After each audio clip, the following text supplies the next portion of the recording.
My name is Claire Pierce. I'm 32, and for most of my life, I've been the family's emergency contact, unpaid accountant, and emotional shock absorber. If my mom could sum me up in one word, it would be responsible.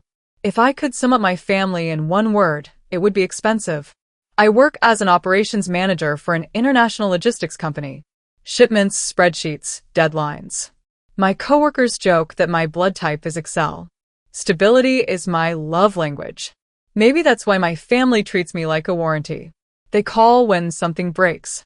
The last Sunday dinner I attended was supposed to be peaceful. Mom had a roast in the oven. Dad sat on the couch pretending the muted football game was more important than anything else.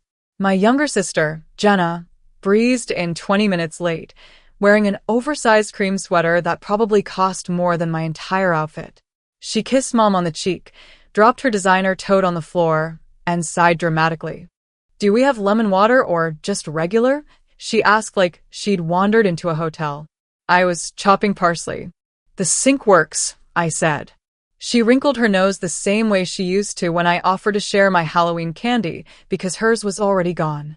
Mom didn't even look up. "Claire, be nice. Your sister's had a stressful week." Jenna let out a long performative breath. "You have no idea. My boss was so negative. It's hard being creative in that environment." I smiled thinly and kept chopping. Creative. That's what Mom always called it. Jenna was creative. I was careful. One word sparkled. The other sounded like beige wallpaper. As I reached for the cutting board, Aunt Rose leaned in from across the table. "So, Claire, still renting that little apartment of yours? You're not getting any younger, sweetheart." "Working on it," I said. Mom's wooden spoon tapped the oven door like a punctuation mark. "She's careful," Mom said proudly. "She likes things predictable. She's good with that." Then with a soft laugh. "Besides, Claire's comfortable. She's not like Jenna. Jenna's meant for more." Jenna smiled without teeth, chin in her hand, like an influencer caught mid-daydream. "I'm figuring things out," she said. "It's a journey." I felt the old sting behind my ribs, the same one that started when we were kids. When I scrubbed dishes for allowance, Jenna got surprises for trying her best. When I saved tips from my part-time job to buy a used laptop, Jenna got a new iPhone for safety. We grew up in the same house, but under completely different weather systems. Dad suddenly looked up from the couch. "Claire, grab the check when it gets here, okay?" I almost laughed. It wasn't even a question. "I forgot my wallet in the car," I said, half joking. Everyone chuckled. Of course they did. It was funny because it was expected that I'd pay, that I always pay. Later in the living room, I told Mom I was considering a temporary relocation.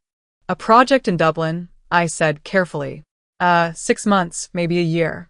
She waved her hand, glass of wine balancing gracefully. "Oh, honey, that's not realistic.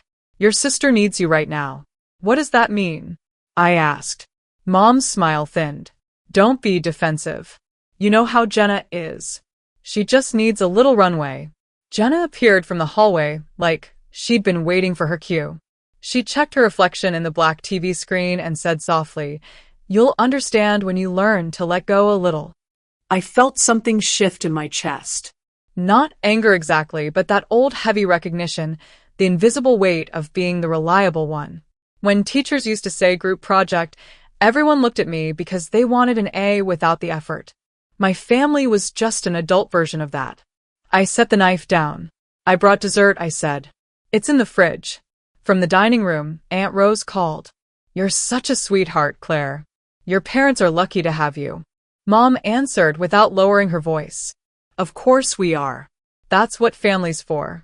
There was a pause, the kind of silence where you're supposed to smile and agree. I nodded anyway. That tiny obedient nod that keeps everything running. That was the rule. Jenna dreams. I do the dishes. Jenna finds herself. I find my wallet. That night, I drove home with the windows cracked just enough for the cool air to sting my cheeks. My phone buzzed with a message from Mike, my boyfriend, who is working abroad.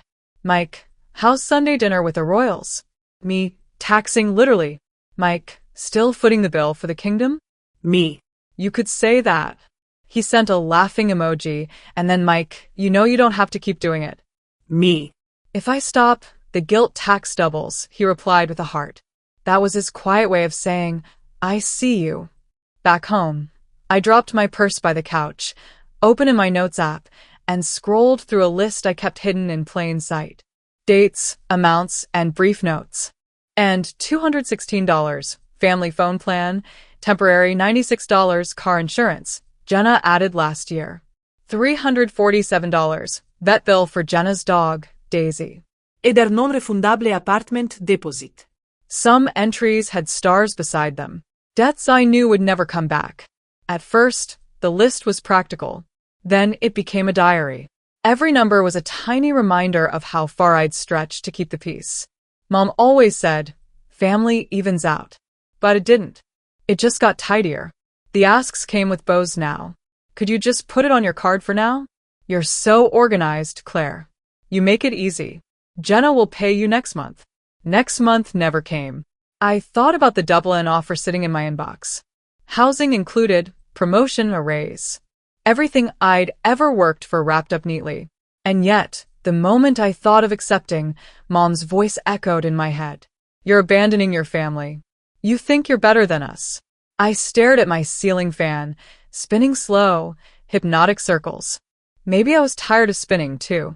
Some nights I'd imagine what it would feel like to live where no one needed me. Then I'd catch myself ashamed because good daughters don't dream about escape. Still that night before turning off the light, I added one last note under the others. Utilities, parents' house, cancel autopay. I didn't do it yet, but writing it felt like a small rebellion. A whisper to myself. I could if I wanted to. Outside, the city kept moving. My phone buzzed again. Mom sending a photo of Jenna and her boyfriend Caleb at dinner. Caption. Our future power couple. I looked at the picture for a long time. Jenna's hand on Caleb's cheek, her nails perfectly polished. She looked free. No guilt, no debt, no spreadsheets. I set my phone face down. I didn't envy her life. I envied her permission to live it without owing anyone anything. I fell asleep to the quiet hum of my fridge, thinking about how love, when unbalanced, starts to feel like labor. And I realized something that would follow me for months. I used to think love meant being needed. Now I think it just meant being used. If someone ever made a family tree of financial responsibility, my branch would be made of receipts. By the time I was 25, my parents had my credit card number memorized better than my birthday. They didn't even have to ask directly anymore. They'd just say things like, "You've always been so good with bills." Or, "You're the only one we can trust with this." Those words used to sound like affection. Now they sound like handcuffs. When Jenna and I were little, she used to dream about being a singer. She once performed in our living room with a hairbrush microphone while I held the flashlight for her spotlight. I didn't mind back then, but the pattern never changed. She kept performing, and I kept holding the light. Through her 20s, she drifted from dream to dream. There was the travel blog that lasted 6 weeks, the bakery internship that ended when she didn't vibe with early mornings, and the wellness coaching certificate that she never paid off. Every failure came with an apology sandwich. I'll pay you back soon. I just need a little more time. You're lucky you have a stable job. And I did pay the tuition, the deposits, the car repairs, the emergencies that always seemed to have my name on them. At first, I told myself I could afford it. Then I told myself it kept the peace. Then, eventually, I stopped telling myself anything. Last winter, my company offered me something I'd quietly dreamed of. A promotion and relocation to Dublin. Paid housing, higher salary, a year of travel. When I told Mike over a video call, he nearly jumped out of his chair. "Claire, that's huge. You've wanted this forever." "Yeah," I said, smiling faintly. "It feels like a door opening." "Then why do you look like someone just died?" "Because they'll say I'm abandoning them." Mike leaned closer to the screen. "Serious now. You're not abandoning anyone. You're just stopping the bleeding." I wanted to believe him, but guilt has a way of sounding like loyalty when you've heard it since childhood. 2 weeks later, I drove over to my parents' place for dinner. The house smelled like rosemary and old furniture. Jenna was already there, barefoot, cross-legged on the couch, scrolling her phone. Her new boyfriend, Caleb, sat beside her. One of those effortlessly confident types who thinks saying good vibes only counts as personality. Mom adored him instantly. "Isn't he handsome?" she whispered to me in the kitchen. "And he calls me ma'am. Such a gentleman." I glanced at his half-finished beer on the counter and said, "Yeah, polite." At dinner, Jenna announced between bites of mashed potatoes, "I quit my job today." I looked up from my plate. "You what?" She shrugged. "It was toxic. I'm prioritizing my mental health." Dad nodded approvingly. "Proud of you for knowing your limits." I nearly choked. The last time I took a day off, Mom said I was being dramatic. Jenna smiled serenely. "I'm going to take a few months to figure things out." Caleb's being super supportive. Caleb raised his glass. "She's meant for big things. The universe has a plan." Mom practically glowed. "See, Claire, that's faith." I didn't say it out loud, but I thought faith doesn't pay rent. After dinner, Mom pulled me aside. "Sweetheart, you've always been so level-headed. You know how hard it is for Jenna right now." "Mom, she just quit her job on purpose. She needs to find her passion again. Caleb's helping her start something. Something creative." "What kind of something?" She smiled vaguely, like she didn't even know. "A studio, maybe. Or a brand. You know how these things work." No, I didn't. "Because when I start something, I finish it. When I spend, I pay it off. When I make a plan, I stick to it." I could feel the quiet anger pulsing in my chest. "Mom, I already cover half the family's bills," I said carefully. "The phone plan, the car insurance, even the vet." "Oh, Claire," she interrupted, waving her hand. "Those are small things. Small things that add up." Her smile froze. "You've changed lately." I bit back the words I wanted to say. "No, I'm finally noticing." Later that night, lying in bed, I scrolled through my notes app of debt. The total had quietly crossed 5 figures. A whole vacation, a car down payment, a year of therapy. Instead, I was buying my family's comfort, and they were spending it like it was infinite. The next morning, Jenna called. "Hey, sis," she began, all sugary. "So, Caleb and I found this really cute place. It's perfect for our new business idea." "Business idea?" I said, still half asleep. "It's kind of a creative studio/content space. We just need to get approved for the lease, but the landlord's asking for a cosigner." My stomach dropped. Yene? No. She giggled like I was being silly. Come on. "It's not like we're asking for money. It's just your name." I rubbed my temples. "That's exactly what you're asking for. My name is my credit, Jenna." She went quiet, then sighed dramatically. You don't believe in me. "You never have." There it was. The classic guilt grenade. "Jenna, I've believed in you more times than you've believed in yourself." "Wow," she said coldly. "You sound just like Mom when she's disappointed in me." The line went dead. I stared at the screen, heart pounding. My pulse in my ears sounded like the ticking of a clock, counting down to something inevitable. That night, I told Mike everything. Every number, every bill, every manipulation disguised as family love. He listened quietly, then said, "Claire, they're not asking for help. They're asking for control. It's not that simple." "It is. You've been paying for permission to feel loved." I hated how true that sounded. Days later, the phone rang again. Mom's voice, soft and urgent.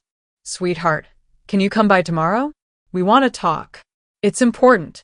About what? "You'll see." I knew that tone. It was the same one she used before asking me to help with something small. I almost said no, but the guilt, the oldest trick in her book, worked one more time. As I hung up, I noticed my inbox ping. Subject: Offer Confirmation Dublin. I hovered over the word accept. For a second, I imagined the life waiting there. A gray sky over a canal. My own apartment. My own bills. My own silence. Then, like clockwork, my phone buzzed again. "Jenna, can you come early tomorrow? Caleb wants to show you the studio plans." I didn't reply. I just stared at the 2 messages, one offering freedom, the other a new leash. That's when I realized something quietly terrifying. Every time I said yes to them, I said no to myself. Tomorrow I'd find out just how far they were willing to go. Mom's kitchen was always spotless. But that day it felt staged, too clean, too still, like everyone had rehearsed their roles before I arrived. Come in, sweetheart, Mom said sweetly, smoothing her apron even though she hadn't been cooking. Jenna sat at the table beside Caleb, beaming, a mug of tea untouched in front of her. Dad was at the head of the table, arms crossed, jaw set. It felt like an intervention, but I was the only one who didn't know the script. Mom slid a white binder across the table. Its cover had a cheap printed label. Jenna's Vision Studio tab stuck out of the side. Budget, marketing, investors, lease agreement. Your sister's been working really hard, Mom said, voice bright with practiced optimism. She's ready to start her own business. A studio, a creative space. It'll be huge. Caleb nodded eagerly. We already found a location downtown. All we need is to get the bank to finalize the loan. I stayed silent, flipping open the binder. There were pie charts, some Pinterest photos of minimalistic decor, and words like synergy, inspiration, and holistic community vibe. And then the number $150,000. Next to it, in neat blue ink, guarantor required for approval. My stomach dropped. You've got to be kidding.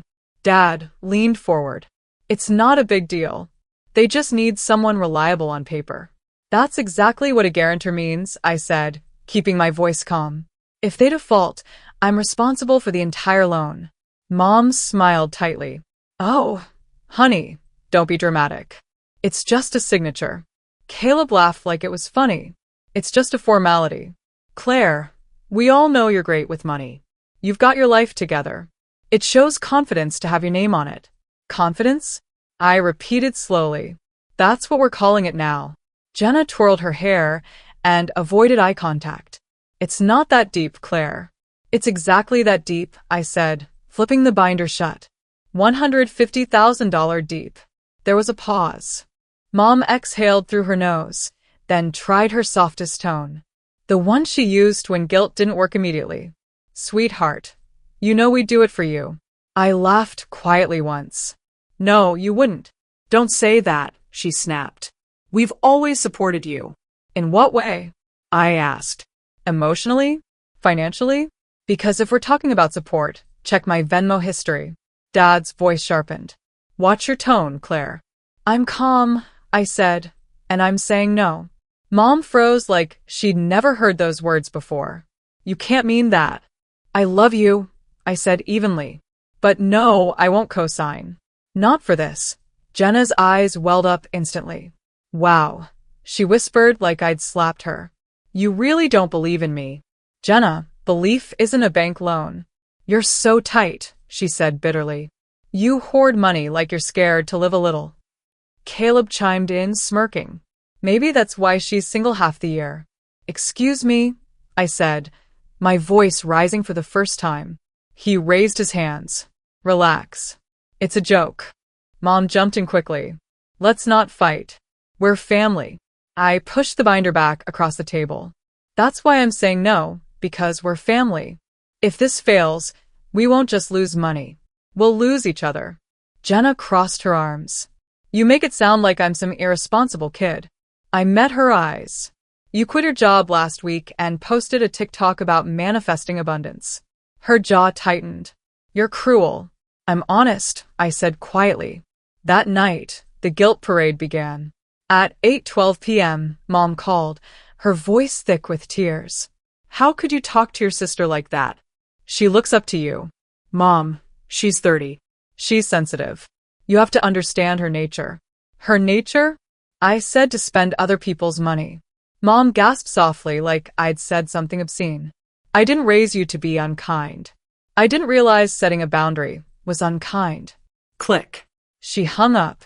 Then came Aunt Rose, the voice of gentle manipulation. Sweetheart, she said in a long voicemail. Family is about giving and receiving. Maybe you can give a little more this season. God will bless you back tenfold. I deleted it halfway through. By midnight, Jenna's Instagram story popped up. Sometimes the people closest to you are the ones who hold you back. Hashtag toxic family, hashtag financial abuse, hashtag cutting cords. There she was, teary-eyed, tragic, and somehow holding Daisy the dog for extra sympathy. The comments were full of "you got this," and "so proud of you for standing up for yourself." I stared at the screen, equal parts hurt and numb. It wasn't just about money anymore. It was about rewriting the story. And this time, I was the villain. Mike called right as I was putting my phone down. Hey, he said softly. You okay? Define okay. You sound done. That's the thing, I whispered. I think I finally am. There was silence for a while, then his calm, steady voice. Then do something about it. Not for revenge, for peace. The next morning, I woke up to a group text. Mom, family meeting tonight. Dad, we expect you here at 7. Jenna, don't make this harder than it already is. Aunt Rose praying for harmony. I stared at it for a long time. Then, quietly, I typed me. I won't be there. I didn't owe them another explanation. Still, my hands trembled as I hit send. Years of conditioning don't break cleanly. They splinter. Within minutes, Mom called again. I didn't answer. 10 minutes later, she texted, "If you won't support your sister, don't bother showing up for Thanksgiving." I read it twice, almost laughing. That was supposed to scare me. Instead, it felt like relief. I walked to the window, sunlight warming the floor. Outside, a delivery truck passed by. The logo of my own company on the side. Reliable, predictable, on time. That used to feel like me. Now, I wasn't sure I wanted to be reliable for anyone but myself. I opened my laptop. The Dublin offer was still there, waiting. I hovered over, accept. My cursor blinked, steady as a heartbeat. And I thought of something my dad used to say when I was a kid fixing the Wi-Fi or sorting bills. You're the glue of this family. Maybe it was time to stop being glue. Maybe it was time to stop holding everyone together just so they could keep pulling me apart. I clicked accept. That night, my phone lit up with missed calls. Dad, Mom, Jenna, Aunt Rose. I didn't answer. The only message I opened was from Mike. Proud of you finally choosing yourself. For the first time in years, I slept without checking my notifications. I didn't know it yet, but this was the calm before the storm because the next morning, Jenna would send the text that changed everything. It happened on a Wednesday morning at 8:12 a.m. I was brushing my teeth, hair tied up, still half asleep when my phone buzzed on the bathroom sink. One glance, and I knew it wasn't good. Jenna, I'm quitting my job today. You'll support us while I figure things out. No question mark, no hesitation, just a statement as if my paycheck had her name on it. I stood there, toothpaste foaming in my mouth, staring at the words. Then calmly I typed back. Me? That's not on me. For words, a complete sentence, the kind that ends a decade-long cycle. I rinsed my mouth, looked at my reflection in the mirror, eyes tired, but steady. For once, my hands didn't shake. 10 minutes later, another buzz. Mom? Banned from Thanksgiving until you sign your sister's $150,000 loan. I actually laughed out loud, not bitterly, but in disbelief. That was their idea of punishment, taking away an obligation I already dreaded. I left the phone on the counter, walked to my desk, and opened my laptop. The Dublin contract was still sitting there, unsigned, but ready. I scrolled down to the bottom, clicked confirm. Start date, Monday. A soft chime sounded as the email went through. It was the quietest rebellion of my life, but it felt seismic. The next 30 minutes were chaos. First, Dad's FaceTime call. Then another, then another. When I finally answered, I was met with 3 faces crowding the screen. Mom, Dad, and Jenna all talking over each other. Mom's voice was sharp. You will apologize to your sister and fix this. No, I said simply. Her mouth opened, but I kept my tone calm. I'm not co-signing anything. I'm not paying your bills. I'm not funding her next phase. I'm done. Jenna's mascara was already smudged. A full performance ready to go. You're so selfish. You're punishing me for being different. I'm not punishing you, I said. I'm setting a boundary. You've never believed in me, she shouted. I believed in you when I paid your college books, when I added you to my phone plan, when I covered your car insurance, when I paid your vet bills, when I loaned you money for your apartment deposit. Her lip trembled. You're keeping score. Yes, I said evenly. Because I'm the one paying the bill. Dad cut in, voice booming. Watch your tone. I am, I said quietly. And it's going to stay calm. But I'm done being your guarantor, your salary, or your emergency fund. Mom's voice cracked. If you walk away now, you abandon this family. I'm leaving for work, I said. Not war. You think you're better than us, Jenna cried. I straightened, finding that cool, precise voice I use at work, the one that gets things done. This isn't revenge, I said. It's closure. Silence. For the first time, none of them spoke. Then Dad laughed. That short, sharp laugh he used when he wanted to make someone small. Closure from what? From doing your part? From being your plan, I replied. From being the quiet solution. They all started shouting again. Blame, guilt, accusations mixing like static. I didn't shout back. I didn't explain. When they finally paused to breathe, I said the one thing I'd never dare to say out loud. I regret not doing this sooner. Then I hung up. I set the phone down like a hot pan. My heart was pounding, but I didn't cry. Across the street, my neighbor was watering his tomato plants. The world didn't end. I made coffee, sat down, and opened a new spreadsheet. Not for work this time, but for freedom. Title: Exit Plan. Each row was a rope. I was untying. Remove Mom and Jenna from phone plan. Unlink Jenna from car insurance.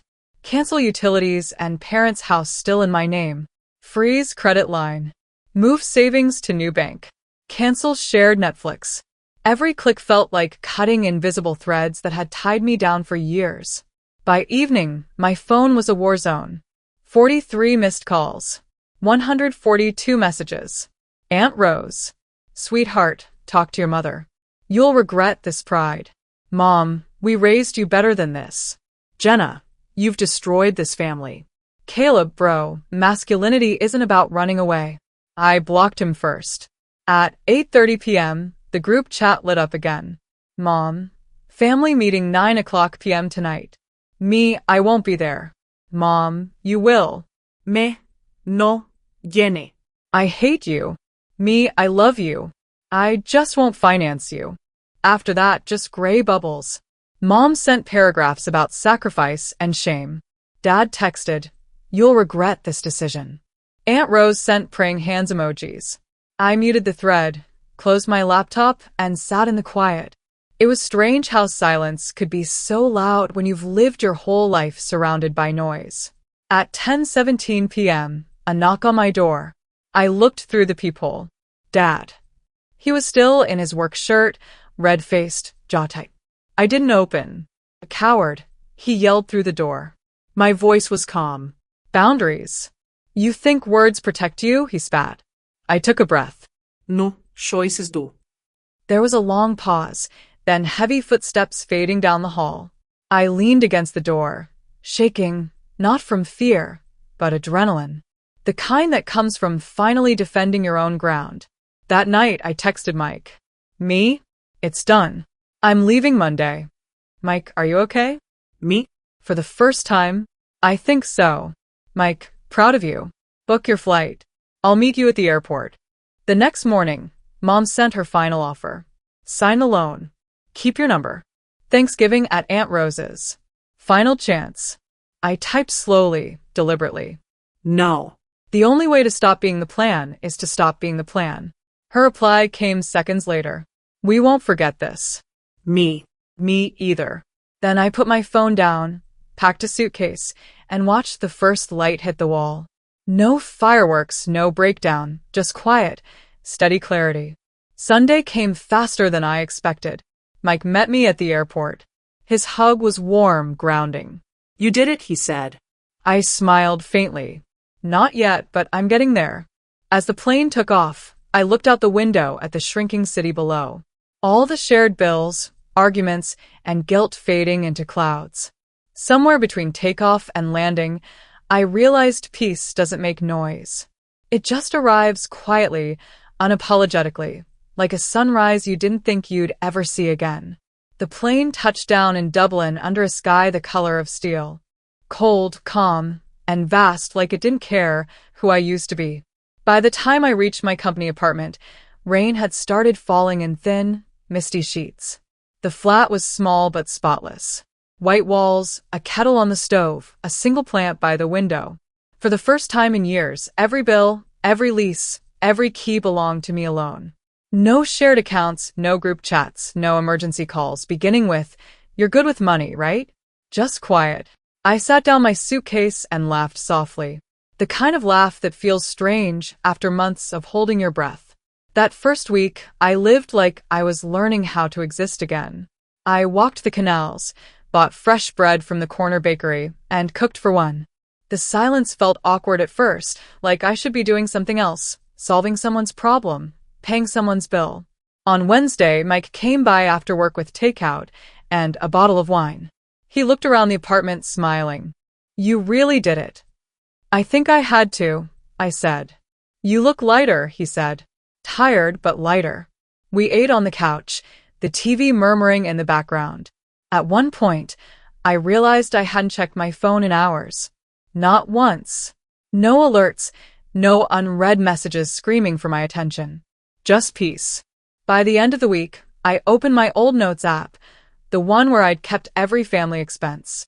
The list felt like an archaeological record of my past life. Each line was a memory, $216. Family phone plan, $96.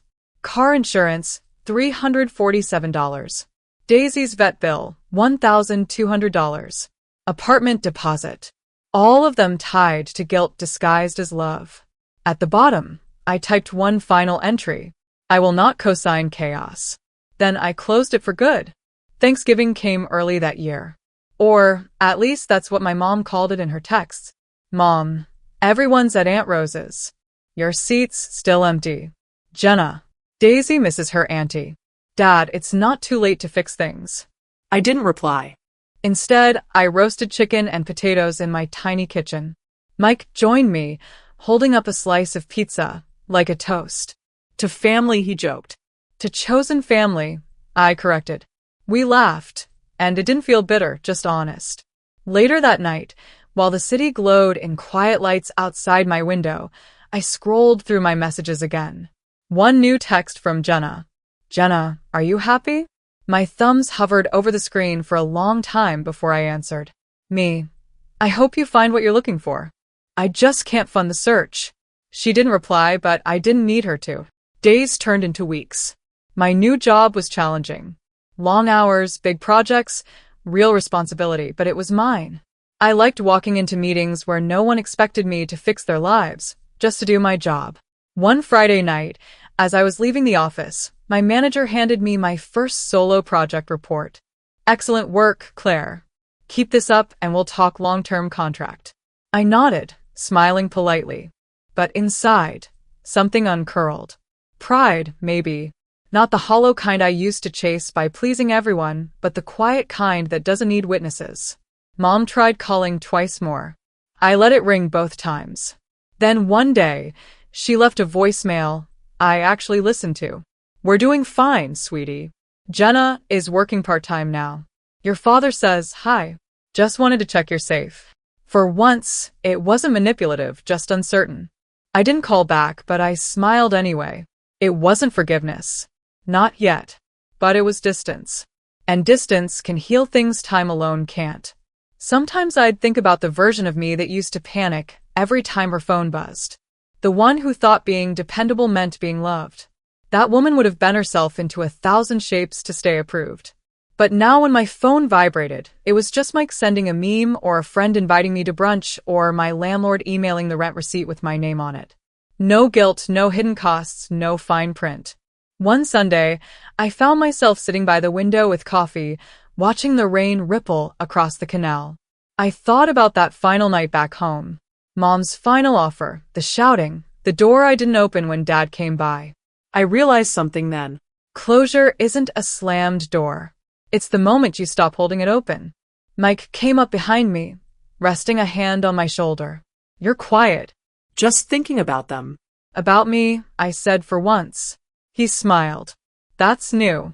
I laughed softly. It feels new.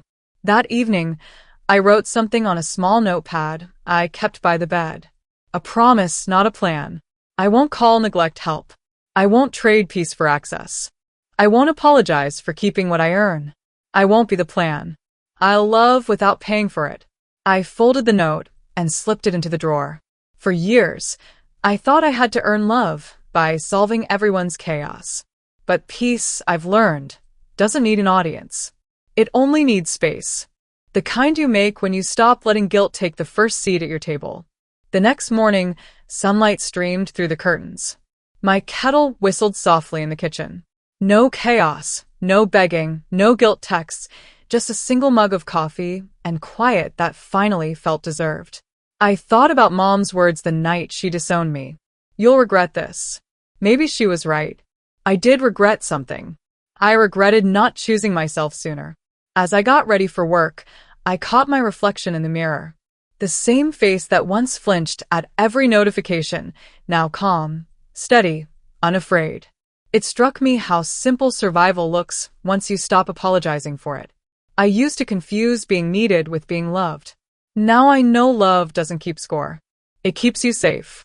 And as I walked out into the brisk Dublin morning, I realized I wasn't running anymore. I was just free.